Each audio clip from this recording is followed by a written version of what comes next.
जय Shri Ram. शेफालीज़ kitchen recipes में आपका बहुत बहुत स्वागत है। आज हम बनाने वाले हैं रसमलाई। और ये रसमलाई एकदम बाज़ार जैसी सॉफ्ट और जूसी बनकर तैयार होगी। इसके लिए आपको ध्यान रखना होगा कुछ बातों का, इसलिए वीडियो को लास्ट तक देखें और ध्यान से देखें। यहाँ पर मैं ले रही हूँ ये थोड़ा सा पनीर, जो कि 1 लीटर दूध से बना हुआ है। ये मेरा 1 लीटर दूध ख़राब हो गया था, तो मैंने इससे पनीर बना लिया। और पहले मैंने सोचा इससे हम लोग चीला स्टफिंग बनाएंगे, लेकिन बाद में मूड चेंज हो गया, तो हम यहाँ पर बना रहे हैं रसमलाई। तो क्रम्बल कर लिया है मैंने पनीर को। उसके बाद ले लिया है मैंने यहाँ पर एक बड़े मुँह का बर्तन, ये कढ़ाई है, आप कोई भी भगोना भी ले सकते हैं। और उसमें डालिए यहाँ पर 1 कप चीनी और 3 कप पानी।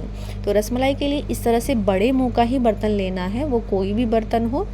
और इस तरह से इसको चला देंगे और चाशनी बनने के लिए रख देंगे।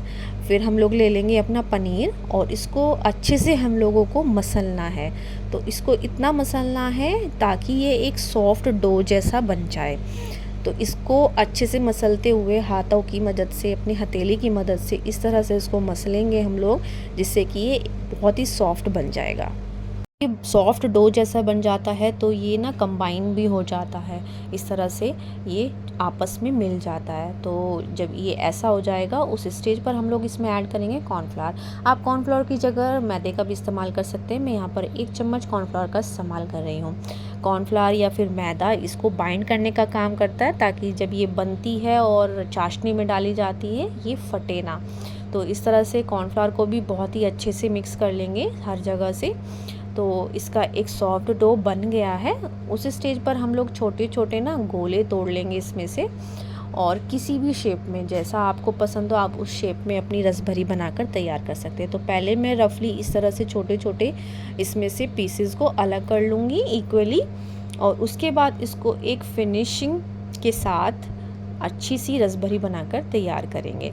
तो आप चाहे तो गोल या फिर चपटी पेड़े की तरह बनाकर तैयार कर सकते हैं। मैं यहाँ पर इस तरह से पेड़े जैसी इसको बनाकर तैयार कर रही हूँ, जैसे कि बाज़ार में मिलती है। तो किनारों का अच्छे से ध्यान रखें, ताकि हमारी जो रसभरी है वो चाशनी में डलने के बाद फटे नहीं। इस पनीर से यहाँ पर कुल मिलाकर 14 पेड़े बनकर तैयार हुए हैं। तो इस तरह से यहाँ पर 2 लीटर दूध का इस्तेमाल होगा। 1 लीटर जिससे हमने छेना बनाकर तैयार किया, और 1 लीटर जिससे हम मलाई बनाएंगे। तो सारे हमारे पनीर के पेड़े बनकर तैयार हो गए हैं, और इधर हमारी चाशनी भी उबलकर एकदम तैयार हो गई है। अब हम एक एक करके इसमें इन पेड़ों को डालते जाएंगे। तो मैं जो दूध लेती हूँ वो मुझे 65 रुपीज़ पर लीटर मिलता है। और कुल मिलाकर यहाँ पर 2 लीटर दूध का इस्तेमाल हुआ है। 1 लीटर जिससे हमने छेना बनाया और 1 लीटर जिससे हम मलाई बनाएंगे। तो उसकी कॉस्ट हो गई टोटल 130 रुपीज़। लेकिन इन प्राइजेस में हर किसी के यहाँ पर वेरिएशन रहता है, इसलिए मैंने इसकी कॉस्ट 150 रुपीज़ लगाई थी। तो इस तरह से हमने सारे पेड़े डाल दिए हैं चाशनी में, और इसको ढककर मीडियम टू हाई फ्लेम पर उबलने देंगे 10 मिनट के लिए। 10 मिनट के बाद हम यहाँ पर चेक करेंगे। अगर आपको लगता है कि अभी इनमें थोड़ा कमी है, तो उनको 5 मिनट के लिए फिर से ढककर पकने देंगे। तो ये देखिए साइज़ कितना चेंज हो गया है, कितने फूल गए हैं हमारे ये सारी रसभरी। तो इस स्टेज पर हम लोग इसको उतार लेंगे। ये बनकर तैयार हो गई थी, मुझे इनमें कोई कमी नज़र नहीं आई। तो इसको रूम टेम्परेचर पर आने देंगे। और ध्यान रहे, अगर आप रसमलाई के लिए जो छेना घर पर बनाकर तैयार कर रहे हैं, तो क्या करें, पहले दूध को उबाल लें और उसकी जो मलाई आती है उसको उतार कर अलग कर दें। इससे जो होगा दूध का सारा फैट निकल जाएगा, और उस छेने से जब हम रसभरी बनाते हैं तो वो बहुत ही अच्छा रिजल्ट देती हैं। तो उसको मैंने ट्रांसफ़र कर दिया छोटे बर्तन में, और ठंडा होने के लिए फ्रिज में रख देंगे। तो यहाँ पर मैं ले रही हूँ एक बड़ी सी कढ़ाई, उसमें डाला है मैंने थोड़ा सा पानी, और यहाँ पर 1 लीटर में दूध इसमें डाल दूँगी। तो पानी डालने से क्या होता है कि दूध जो है हमारा बर्तन पर चिपकता नहीं है। और इसको स्टर कर लेंगे और बॉईल होने देंगे। तो जो हमारी रसमलाई होती है, जो मलाई हम बना रहे हैं, वो हमें ज़्यादा थिक नहीं चाहिए होती है। आपने देखा होगा मार्केट में जब हम रसमलाई खाते हैं तो उसमें जो हमारी जो मलाई होती है वो बिल्कुल भी गाढ़ी नहीं होती, एकदम दूध जैसी ही रहती है। तो बिल्कुल वैसी हमें यहाँ पर चाहिए। मार्केट में जो रसमलाई मिलती है वो 40 रुपीज़ या 45 रुपीज़ पर पीस के हिसाब से मिलती है, और हमारे 14 पीसेस बनकर तैयार हुए हैं। तो 40 रुपीज़ के अकॉर्डिंग उनकी कॉस्ट हो गई है 560 रुपीज़। इसीलिए मैंने बोला कि 500 की चीज़ 150 में। तो हमारी जो मलाई है वो भी कड़ कर तैयार हो गई है, उस पर हल्की हल्की मलाई भी आ गई है। तो इसकी जो थिकनेस है वो बस हमें इतनी ही चाहिए, ये देखिए इतनी ही, ज़्यादा गाढ़ा नहीं करना है, नहीं तो जो हमारी रसभरी है वो उसको अब्जॉर्ब नहीं कर पाएंगी। तो अब इस स्टेज पर मैं यहाँ पर बहुत ही थोड़े से पिस्ता ऐड कर रही हूँ और हरी इलायची को कूट कर मैंने यहाँ पर ऐड किया है। इसमें नट्स का इस्तेमाल नहीं होता है, बस इसको हल्का सा पिस्ता के साथ ही गार्निश किया जाता है। तो अब हम केसर की जगह जो इस्तेमाल कर रहे हैं वो है हल्दी। मैं यहाँ पर 2 से 3 चुटकी हल्दी का इस्तेमाल कर रही हूँ। ज़्यादा हल्दी का इस्तेमाल बिल्कुल ना करें, बहुत ही कम हल्दी का इस्तेमाल इसमें होता है। इसको अच्छे से डिज़ोल्व कर लेंगे ताकि इसकी कोई गुठली ना बने। और बाज़ार में भी क्या होता है कि केसर का इस्तेमाल इतना ज़्यादा नहीं होता है, वो हल्दी का भी इस्तेमाल करते हैं। तो 2-3 उबाल आने देंगे ताकि जो हल्दी है वो अपना अच्छा कलर दे दे। तो ये देखिए जो एकदम बाज़ार जैसा कलर इसमें नज़र आ रहा है। तो इस तरह से हल्दी ज़्यादा ना डालें ताकि इसमें जो हल्दी की स्मेल है वो ना आने लगे। गैस ऑफ करेंगे, नीचे उतार लेंगे और अब इसमें ऐड करेंगे यहाँ पर चीनी। चीनी आप अपने स्वाद के अनुसार ले सकते हैं। मैं 3 चम्मच चीनी का इस्तेमाल कर रही हूँ क्योंकि हमारी जो रसभरी हैं वो भी शुगर सिरप में डूबी हुई हैं, तो वो भी काफ़ी मीठी होंगी। तो इस तरह से इनको अच्छे से घोल लेंगे।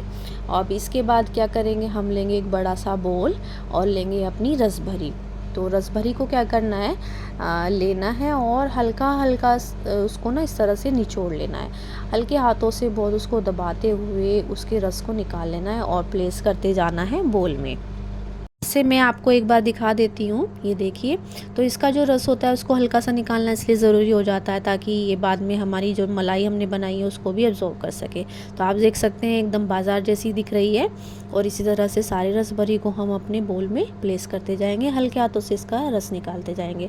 तो रसमलाई का बेस्ट रिज़ल्ट लेने के लिए क्या करना है कि आप इसको पूरी तरह से तैयार करने के बाद कुछ घंटे के लिए इसको फ्रिज में छोड़ देना है ताकि जो हमारी मलाई है उसको रसभरी अच्छे से एब्जॉर्ब कर पाए, तभी इसका असली स्वाद आता है।